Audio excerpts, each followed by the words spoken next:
We're just babies, we're just babies. I'm just a baby, man. We're just babies. We're just babies, man. We're just babies, man. We're just babies. We're just babies, we're just babies. I'm just a baby, man. We're just babies. We're just babies, man.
Forever.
How's everybody? Hopefully everyone is cool. Yeah, I'm feeling okay. I'm just sort of getting over being sick, but I'm ready to be playing these games. Codapill game. Hello, Salt. How are you going? It's good to see you. Welcome in, welcome in. Going to be playing Dog Eat Dog, Scam to Survive, and another game. Yeah. I'm good, how are you? I'm getting better. Oh man, last night I was like shivering. Oh. Welcome everybody. Welcome in. Well, that music is loud. That music is loud. I did not anticipate this. But welcome in, my name is Benny, I'm a streamer, welcome. Some of you know me already, the Sodium Court has arrived, welcome in everybody. Darth, a cat marionette, Palamore, you just missed the raid music, yeah, we will bop into that. You wanted to bring the pals, that's awesome. Because we're going to be playing a couple of demos by friends of ours that we haven't seen in a while. How was the stream, by the way? So how was your stream? Hopefully it's been good. Wow, that's a great raid. Shouts out to Salt already. I mean, everyone here already knows who Salt is, but I literally just started stream seconds ago and the raid just comes blowing through, so I'm almost not in the flow to get going. Whoa, where am I? I am behind here. I haven't streamed in a while. There we go. Wait, where's the chat? There we go. Oh no, it's on top of me. Ah, it's on top. Someone get this chat off me. There we go. Sodium Court has arrived. Welcome in. We love the shout-outs. We love the stream. The stream was good, digging into the big challenges of the game, the deeper recesses of the game, I'm guessing. Yes. Well, I'm hoping you've been enjoying Hollow Knight. I sort of been half watching, half trying to, because I want to eventually play Hollow Knight, and I wanted to sort of avoid spoilers, even though it's difficult to actually, avoid them entirely.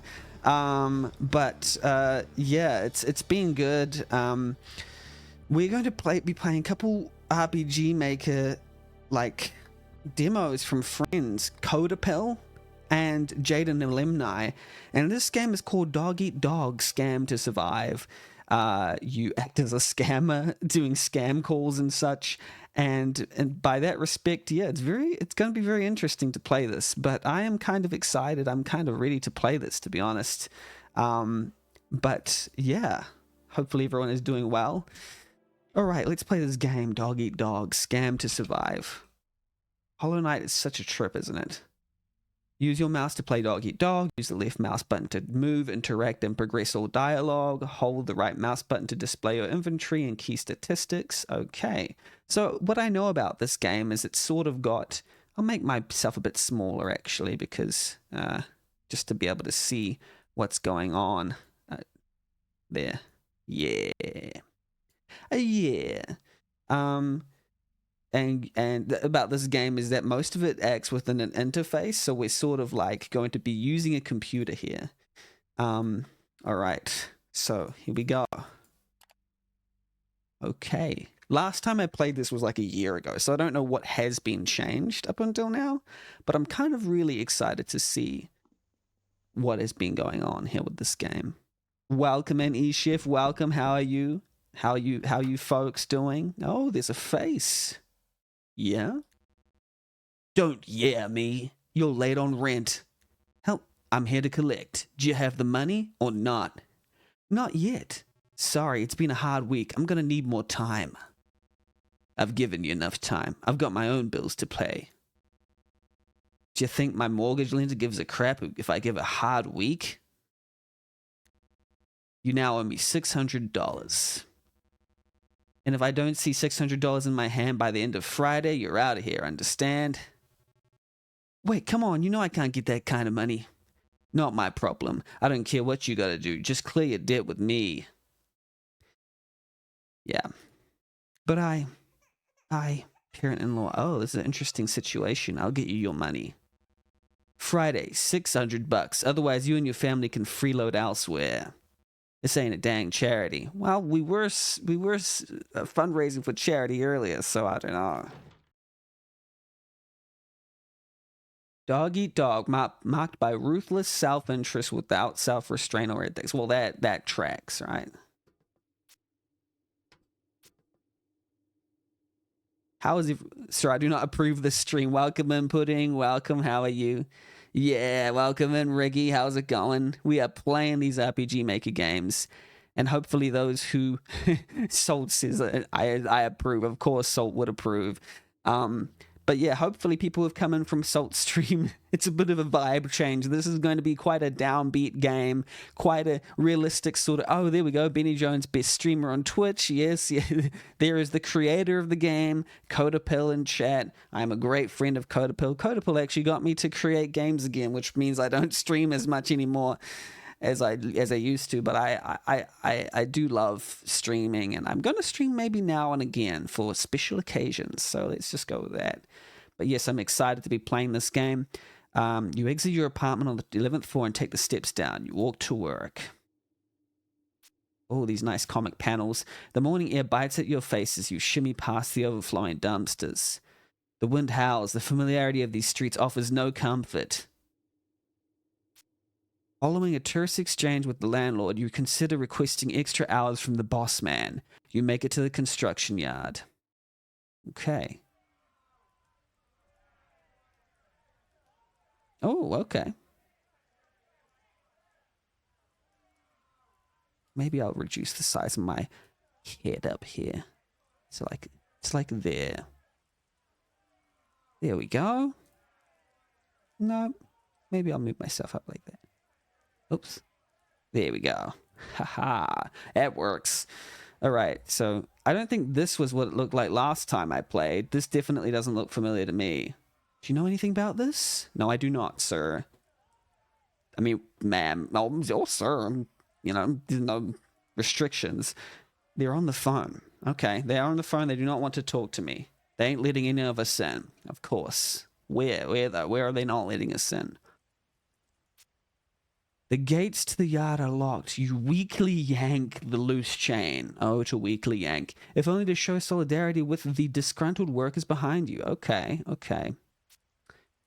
Bossman hears the rattle and turns his head. Sorry, pal. Site's shutting down. Suggest you go home. Get out of this rain. He turns back to his phone call before you can respond. Busy. You drag your feet against the morning tarmac. You see the bar. The light of day sneaks in. You collect your thoughts for a moment. You walk in. You feel exposed. Okay. We are in the bar right now. This reminds me of a game like Valhalla or something. The bartender looks up. They offer a half smile as they take a patron's money. You pull up at the bar. Seat still warm. There's a newspaper. Cybercrime on the rise. A familiar voice. 10? You turn your head. New report from the National Department of Cybersecurity shows that cases of cybercrime have seen a significant increase compared to previous years. The report's findings conclude the public sector to be the most vulnerable to cyber attacks, with its antiquated systems serving as an ineffective defense to such sophisticated methods. However, the financial sector and even private citizens also lack any degree of immunity. You know them. They grab a free stool next to you. Oh, look at this face. Pretty early, no? Not at the yard today? What are you doing here? Nah, you first. The uncomfortable pause. Bunch of us got laid off this morning. Oh, crap. Yeah, crap. Drink? I'm buying. Something hard. Thanks. Like a vodka. Your friend holds up 2 fingers. The bartender sets down a smudged glass in front of you and pours. You'll find something. We're going to find something. In Vona? Where's Vona, by the way? That's some blind optimism. This is a very different intro to how the original build that I was presented with. Come on. Tell you what. Why don't you come work at our place? We're always looking. I don't even know what you do. They lean forward. The smell of smoke. I do easy work for easy money. I call folks. We run scams on them. Oh, the scam. We're about to get scammed. No, we're not about to get scammed. Well, this person wants to lead us into the scam. Your eyes widen. They lean back and look around. A wicked smile. Yellow teeth. They continue. Best thing about it, they're rich. Well, compared to us anyway. When you see how much these bastards have, you sleep like a baby after the job. They gesture with their glass. Easiest money you'll ever make in your life. I don't know. Feels kind of screwed up. No offense. Whatever, man. Everything's screwed up. You getting canned again when you got a baby at home? They point. What is canned? Canned is like slang for getting drunk, and, I mean, we got a baby. That's screwed up. I mean, you can probably have a night out at the town if you get, like, permission to go out and actually, like, if you're like, hey, well, I guess, I mean, if you have like a single mother, not a single mother, if you have like a wife or a partner at home who's with the baby, and it's probably not a good place to leave them by themselves, especially if it's a seedy town like this. But yeah, okay. Now that I think about it, it's a bad idea. Bring the baby with you. That might be a good idea. Welfare won't cut it. Too busy getting cut. Okay, so welfare won't cut it. That's one way, won't make the cut, and it's too busy getting literally cut. I'm throwing you a bone. That's cut by a butcher straight to the bone and fed to a dog that is eating another dog. Yeah, look, I'll think about it. Their bar stool whines loudly against the floor as they stand, effortlessly palming a few bills towards the bartender. A firm grip on your shoulder. Be well. Here. Oh, we got 50 bucks. Oh, sorry. You can't see that. Well, we got... Okay, it's gone. You can't see the whole screen. So maybe I'll... I was going to, like, shrink it here. Oh, but no, it might be better to see. Should I shrink it or should I leave it? I don't know. Pick up your glass and sink the last few drops. Another? No, thanks. Time to go. Okay.